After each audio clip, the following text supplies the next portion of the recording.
Well, hey there, this is Ian Perry, Project Supervisor here at Candrone. Today I'm looking at the GreenValley H800 LiDAR sensor. So GreenValley's come quite a ways from its previous generations. We have the S series, we then moved into the V series, and into the X series most recently.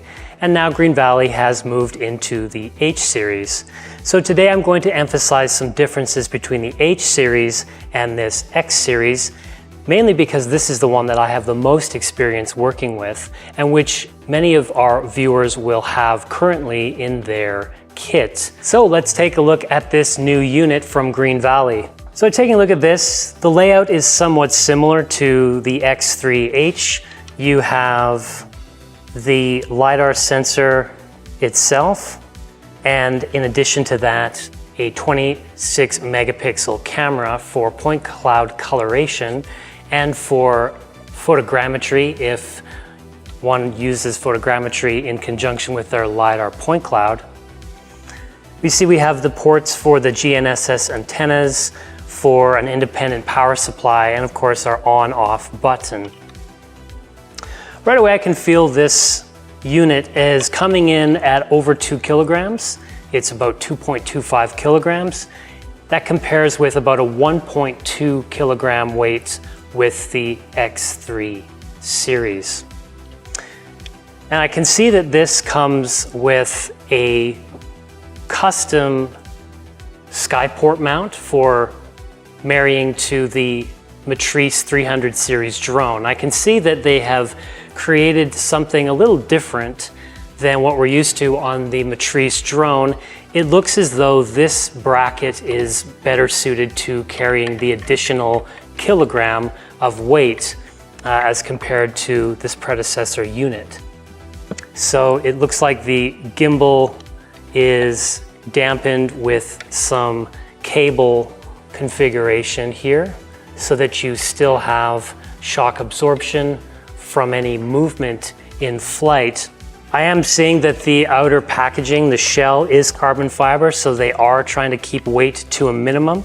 Let's take a look at some of the specifications of this new sensor. When we think LiDAR, we think vegetation penetration, right? Having enough point returns to see through the canopy to the ground level so that we can classify ground and get products like digital terrain maps. This sensor can provide 3 discrete returns, and in this configuration, GVI has decided to move into the unlimited waveform returns. What that means is there's no limit to how much data can come out in your final model. It's not limiting the returns in a forest canopy to just 4 or just 7, but it's going to give you the entirety of the canopy if you penetrate through the leaves and hit various objects in the mid-story all the way down to the forest floor. So potentially having a very, very dense point cloud with as much information as you could possibly use. So it's clear to me that a big difference between the X3-H and this H800 is, and if I can do this successfully, I will show you that the field of view is actually different. There's a 100-degree field of view with this H800 and only a 70-degree field of view with the X3-H. So 100 degrees means that as you fly along, there is a swath that angles further outward beneath your drone from nadir, and that's going to pick up more points in your final model. So it will require that you fly with less overlap than you would if you were doing the same flight plan with this and this field of view at 70 degrees with just 35 degrees field of view off nadir. So the question becomes then, well, would those points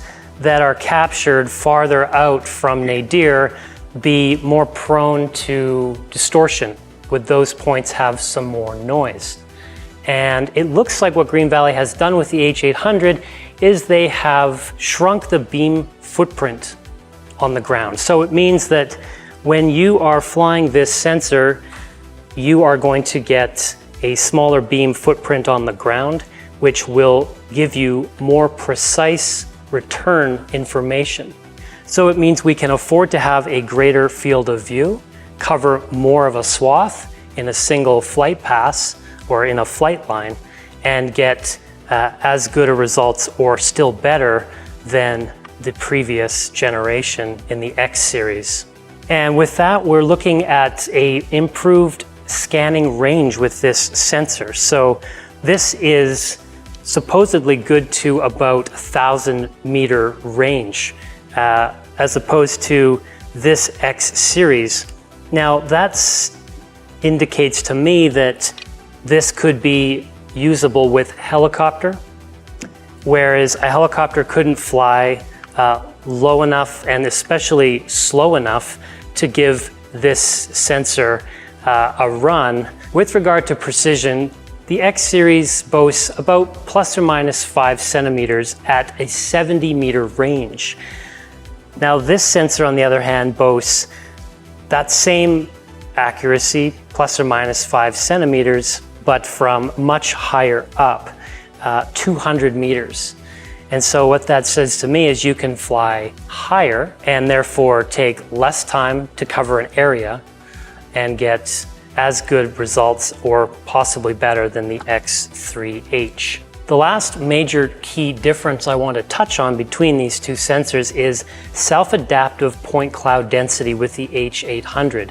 What that tells me is when this sensor is moving over a landscape, depending on the features in the landscape and depending on the speed that this sensor is traveling on the drone or the helicopter, point density will either increase or it will decrease. So in our next video, we're going to do a field test to compare these two sensors, how they perform, and the data output. Be sure you follow us on social media to see the results.